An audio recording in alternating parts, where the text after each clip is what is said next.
Okay, if you got into the perfect summer shape, like us, and you want to keep it going year-round, we have some tips to help you keep up your fitness journey. Yes, the real health expert here, Heather Doney, is here with some tips to keep you in shape. Yeah. If you did get into right. summer So summer, shape. it's a lot easier to stay motivated. It's nicer outside. It's lighter, You're longer. wearing shorts. You're wearing shorts. You want to be in the pool and the beach, and so you're just more motivated to want to keep moving the body. But then winter comes, it gets darker earlier, it gets colder, and a lot of times we just want to go and cocoon in our homes. But it's not about just looking good. Right. You want to feel good, right? Right. So it matters to stay active during the winter months because it boosts your mood, your energy, and your immune system. So it's really important to just kind of stay active during that. Yeah, it's easier to go outside, you kind of mentioned there, and just be out doing things. Okay, so if you're going to be confined a little more indoors, what do we need to do? So you can just make your own little area in your home. Just make it super easy. A yoga mat, some resistance bands. Just make it easy, even 10 to 15 minutes of movement, a day.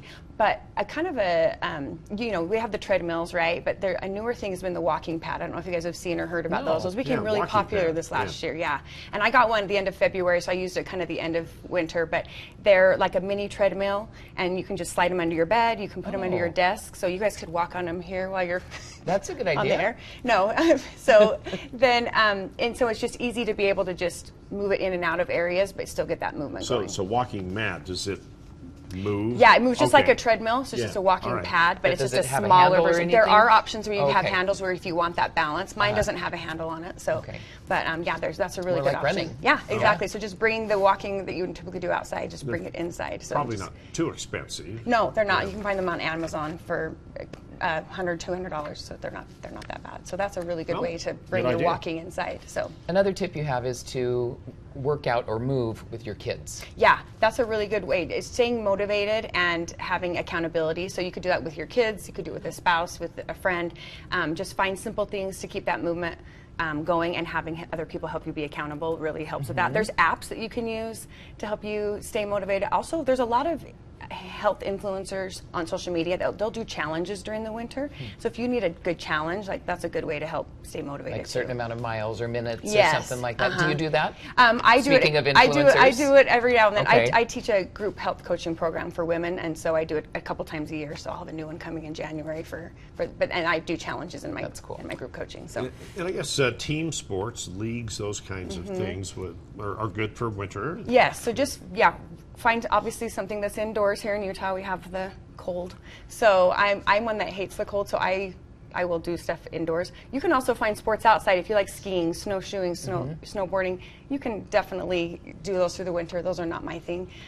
We do have here in Utah something unique where we have a lot of churches where a lot of women will do free classes in church gyms. I actually do that once a week, and that's something you could find in your area to go do. Just adapting the environment, just changing to where you're going to work out. We're seeing more people getting into pickleball. Oh yes, that is a very popular thing. I still never played it. I have not done it yet. My kids play it. They love it. So there's indoor pickleball courts you can go do.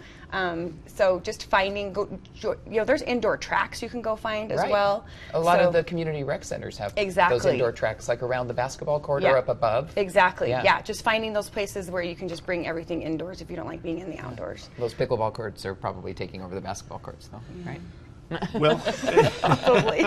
Maybe not indoor. Not exactly. Like in Murray, I know they schedule a lot of different things. They can kind of give it equal time. Right. And with the city, a lot of those are free. A lot of the classes and stuff like that. Usually you have to be through the parks. A member. Okay. But if it's a rec center, the prices for membership really aren't all that bad. They're not that bad, especially if you're living in that city. And we're starting to get into wanting to do yoga, but not having to go to a class. So we're watching videos. Yes. And doing it in our living room. It's so nice. We are so lucky nowadays to have the access that we have to things, for finding places online to do. And I think during the pandemic that really shot up. A lot of people started doing things online, and so people realized I can do so much at home. And so why not utilize that? The important thing to remember is in the winter, we don't want to just stop everything, because you don't have to start all over again, with your health journey. So it's just consistency. Even if you're not progressing, like say you're not getting say even stronger, but at least you're maintaining through the winter. So you're not having to start all over again when the summer comes and you're ready to get motivated again. So that's the most important part. So how many pizzas can you have a week in the winter? So I would suggest the 80-20 rule. So 80% clean, that 20% could be those pizzas, you know. Okay. So if you want it to be 20% be all pizzas, Ron, you just go ahead and do that. Well, and I was going to ask too. I mean, you do more grilling, you do more salads and stuff like that during the summer, and you tend to fall into comfort food in the winter. Yeah, but you can still be healthy. Yes, and that's where the movement really will be important, because we are going to be wanting to eat those comfort foods. So just move that body. It will make a huge difference on your blood sugar. Like eating right out or walking right after you eat will actually bring your blood sugar stable instead of spiking it after you've eaten high carbs. So a friend of mine, her parents stopped eating dessert and started walking around the block, and they both lost like 30 pounds. I love that. Just walking around the neighborhood. Yeah, instead walking of dessert, makes and it was a like huge crazy. difference. Yeah, you don't have to be a runner. Just walking, and like I said, that walking pad is great if you don't want to go out in the cold. So that's the biggest thing, is the initial motivation. You know, you say, yeah, I'm going to exercise, I'm going to get in shape, but it just doesn't happen sometimes. Right. So what's the best thing you can do to pass that threshold? Just get up and start doing it, honestly. So I have felt that when I don't feel like working out, if I go and move, it gives me energy, and then I can get through the day. It kind of snowballs. It does. Up. And so, yeah. So it's really, it's hard.